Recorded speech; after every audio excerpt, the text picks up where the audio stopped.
Agora, um momento de oração. E temos aqui o tema que queremos considerar.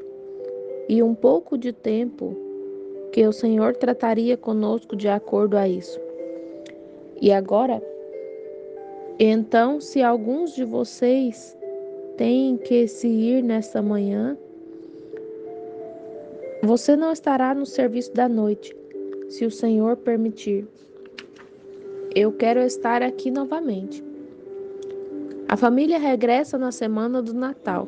E agora, no domingo depois do Natal, se o Senhor permitir, eu quero pregar minha mensagem de Natal aqui no tabernáculo, no domingo depois do Natal. Se o Senhor permitir, o tema será Um Vagabundo na Rua. Inclinemos nossas cabeças agora e oremos antes de ler o texto. Senhor Jesus, mantenha-te perto de nós nesta ocasião. E conhecemos que se faz difícil em nossa pequena igreja e muitos de pé, e não estamos aqui porque seja cômodo o lugar, que nos dê comodidade física, porque não é cômodo. Não estamos aqui para sermos vistos, mas estamos aqui porque sentimos tua presença e sabemos que estás aqui, e estamos aqui para sermos corrigidos, e estamos aqui conhecendo que estamos numa casa de Deus. E nos sentimos bem por estarmos aqui. Não importa quão incômodo seja a aglomeração dos que estão de pé e os que estão assentados. Porém, estamos aqui porque sentimos que Deus está aqui. E da mesma maneira que aquele moço devia sentir-se aquela noite, quando Paulo pregou toda a noite, quão longa a mensagem, provavelmente desde o pôr do sol até a saída do sol na manhã seguinte, e um pequeno jovem assentado num lugar alto caiu, e eles creram que havia partido. E Paulo lançou-se sobre seu corpo, e o Espírito de Deus, que estava no mensageiro, fez regressar o espírito de vida ao corpo do moço. E ele disse: Ele estará bem. E o jovem viveu. Ele estava interessado no que Paulo estava dizendo. E Deus, nós nesta manhã estamos interessados no que possa dizer o Espírito Santo a nossos corações. E rogamos que partas o pão da vida a cada um de nós, para que quando sairmos daqui hoje, que não deixemos este edifício sendo os mesmos que entramos.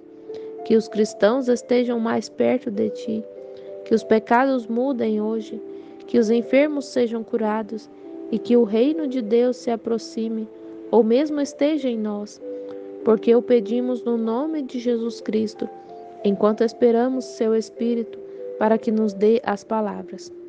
Amém. Agora, leiamos algo da Escritura que a palavra de Deus é sempre correta. E agora, cada um que vejo são vocês muito amáveis com aqueles que estão de pé. Eu vejo que alguém se levanta e se assenta e dá um assento a alguém mais.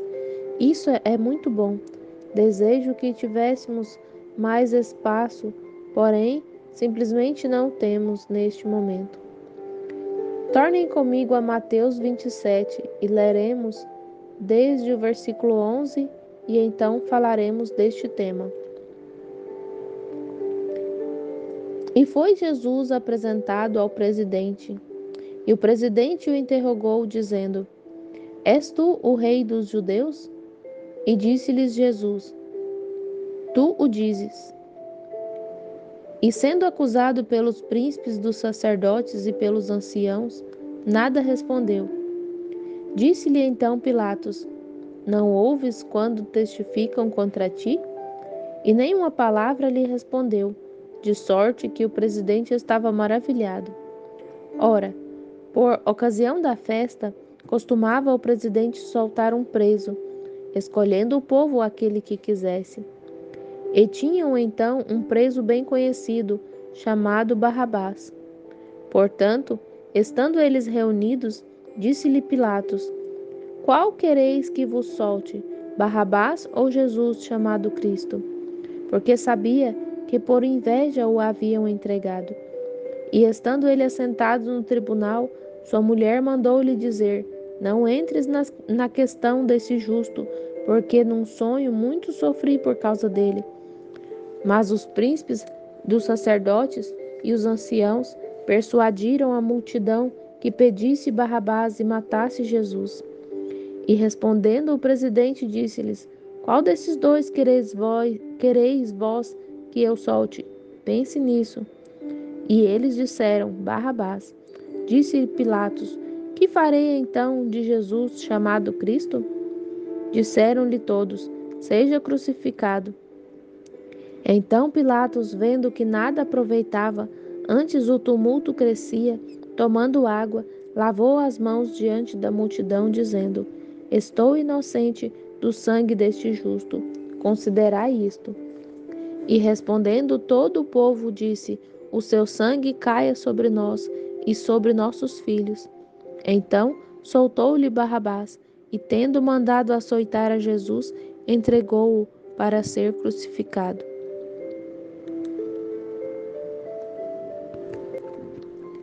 Que triste quadro! Eu chamo um tema disso, se vocês querem chamá-lo ou identificá-lo desta maneira, e talvez a fita queiram chamá-la assim. Que farei com Jesus chamado Cristo? E o tema que quero usar após ser este o texto, quero usar o tema: Com Jesus em vossas mãos, que fará você? Nossa cena começa essa manhã na sala do tribunal, onde Pilatos, o governador, havia sido chamado à cena para atuar e levar a cabo um juízo.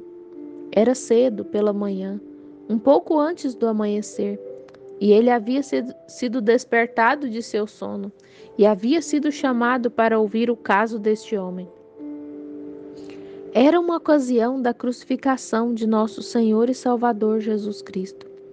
Ele nada havia feito que eles pudessem encontrar, e ele havia respondido tudo. Era simplesmente a hora em que tinha que ser dessa maneira. Nada pode ocorrer sem que haja algo detrás que faz com que ocorra daquela maneira. Tem que haver uma razão para toda coisa que ocorra, porque é motivado pelo Espírito que está nos seres e nos seres humanos e no demais. Há um motivo e um objetivo disso, e tem que haver uma razão.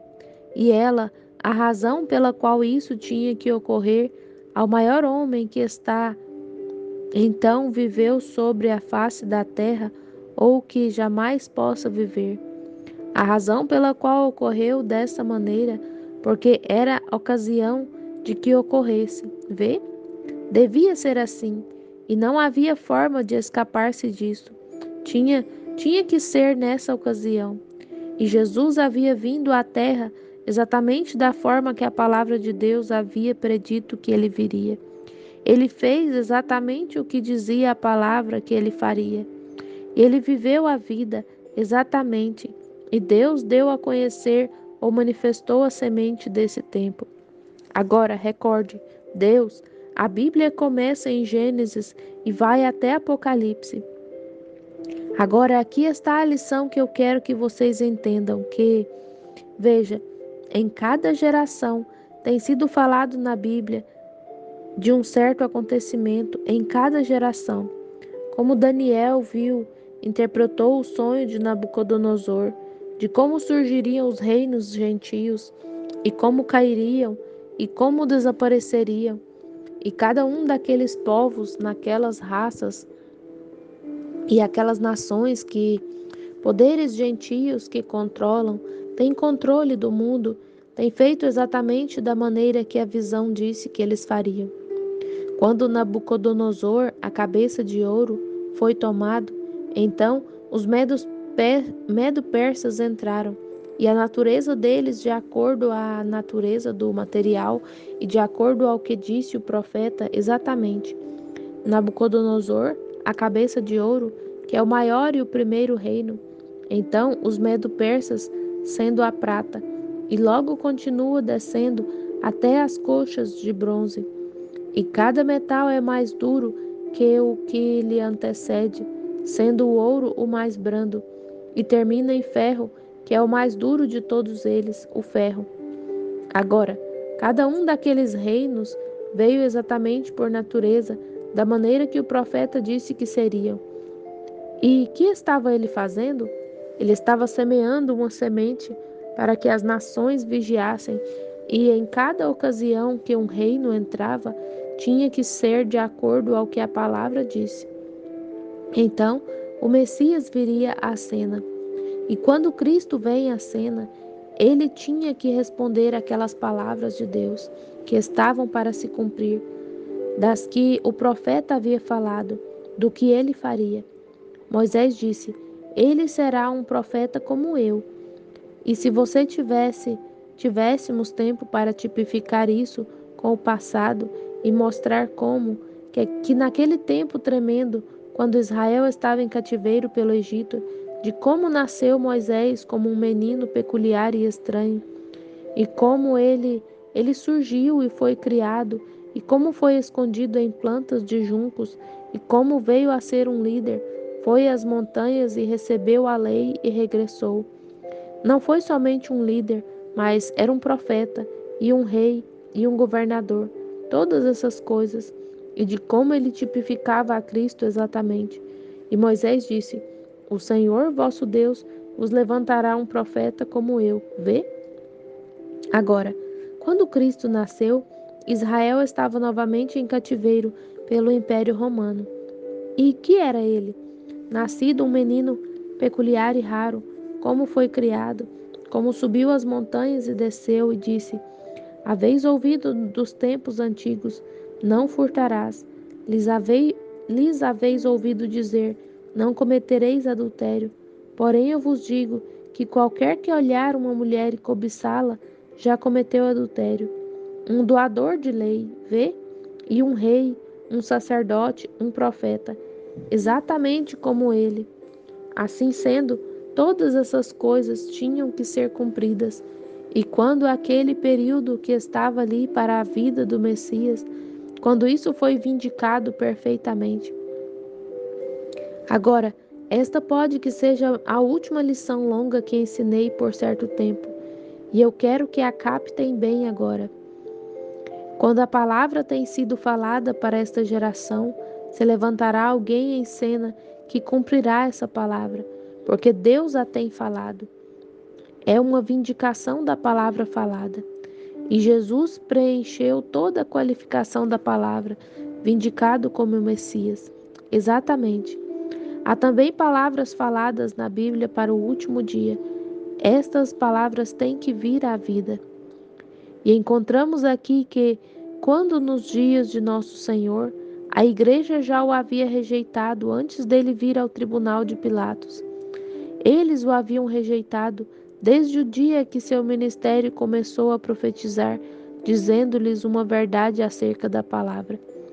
Então, eles não puderam entender que, sendo ele um homem, podia conhecer o que estava nos corações das pessoas.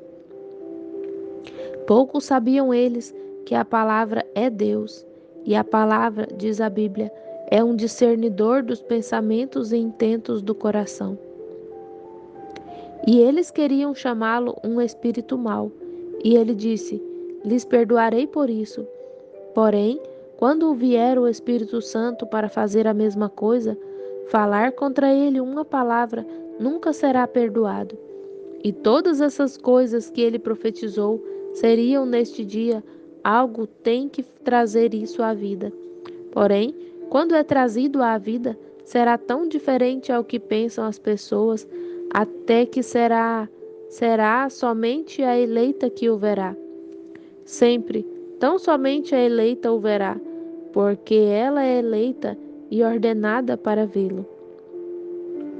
Portanto, ela não há outra forma. Jesus disse: Vós não podeis vir a mim. Ninguém pode vir a não ser que o meu Pai o traga. E todo o que ele tem me dado virá a mim. Vê? Assim sendo, não havia forma. Ele disse: Tendes olhos e não podeis ver, ouvidos e não podeis ouvir. Disse: Bem profetizou de vós Isaías. Vê? A profecia de Isaías brotou, sendo manifesta. Não esqueçam que aqui, ou alguém que ouve as fitas, que a palavra de Deus deve ser manifesta. Deus está obrigado a providenciar para que isso se faça.